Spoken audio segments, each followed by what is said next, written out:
Hello and welcome to the latest edition from Podworld. My name is Simon. I'm a broadcaster and I started my life in the world of travel. I brought those two threads together to bring you a series of documentaries of little places I've been to and little trips I've been on that can perhaps help you decide where you want to go or give you an insight into the places I've been. It's all over, it's random, and today it's in the United States. And it's the state capital of Wisconsin, Madison. And not a place I was intending to go or knew very much about, but a music festival took me there. So this is my experience of being in Madison in a 48-hour period. 48 hours in Madison.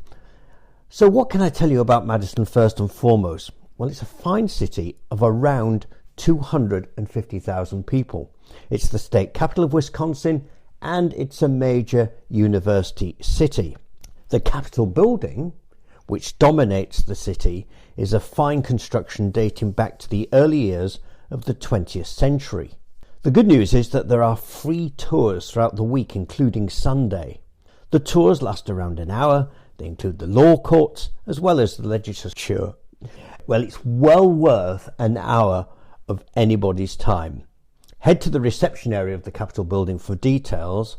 The tours aren't available when the Senate or the law courts are in session, but if you go to my website, which there is a link to, which is Podworld, you'll find that I've got a connection to the state capitol website, so you can find out when and where the tours are taking place. Great place, some beautiful architecture inside and out. I had a very, very nice hour there. In the world of entertainment, there's enough going on in Madison for a 48-hour period, especially at the weekends. The purpose of my trip was to see a gig which took place in the Sylvie. A great venue, large bar opposite the stage. The sound was excellent. Some top artists visit the Sylvie over the course of the year. Other venues in the city include the Madison Orpheum, and near to the Orpheum, which is a theatre, is the Comedy Club.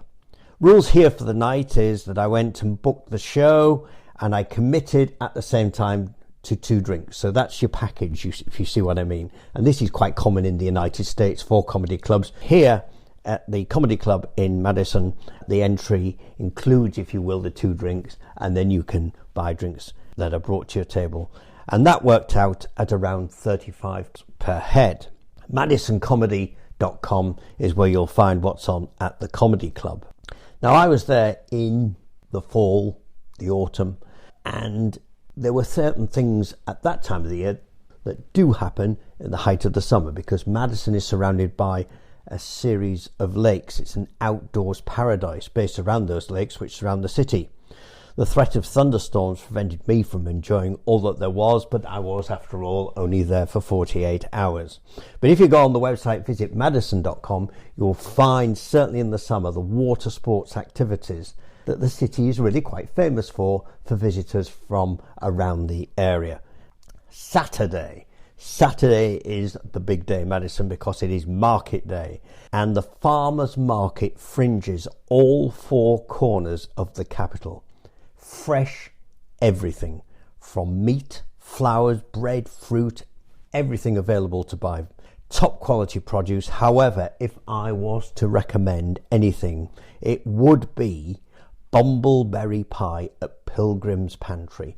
Absolutely delicious. One of the best eating experiences I have ever had in the United States. Bumbleberry pie is a fruit crumble and it is divine. So that's at Pilgrim's Pantry. I don't mind recommending them because they gave me this wonderful eating experience here in Madison, Wisconsin. Food and drink wise for the city of 250,000, quite busy at the weekend. There's plenty to choose from, but it's a matter of choice. There are coffee shops everywhere, a wide range of restaurants to suit most tastes. My favorite discovery was the Mexican mocha at the Marigold Kitchen. That's a mocha, that's a chocolatey coffee with a bit of a kick. Madison is a great place to go for 48 hours, especially if those 48 hours are across the weekend, and perhaps there's even more to do if you can get there in the summer. It's a wonderful place, and you'll find more by going on to my website, which is called Podworld on WordPress. Please click. And if you've enjoyed the podcast, please give a 5-star review. This is Simon. Thank you for joining me for 48 hours in Madison.